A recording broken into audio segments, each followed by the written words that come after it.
Nangako kami na iaaling ang buhay para sa'yo. Na ipagtatanggol ka sa lahat ng mga kaaway, sa loob man o sa labas ng inyong teritoryo.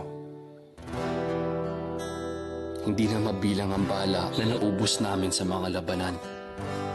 Hindi na mabilang ang mga buhay na nawala sa digmaan.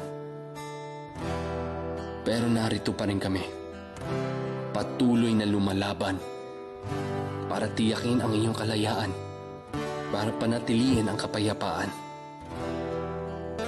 May kanya-kanya kaming laban sa buhay. May kanyang-kanyang pinagdaraanan. Pero alam namin na may mga bagay na mas mahalaga higit sa sarili. Ang pamilya, ang pamayanan, ikaw ang aming bayan. Mananatili kaming tapat hindi sa kung sino ang may hawak ng kapangyarihan, kundi sa iyo at sa iyo lamang. Kami ang inyong mga kaaway na handang paulit-ulit na magbuwis ng buhay para labanan ang inyong mga kaaway.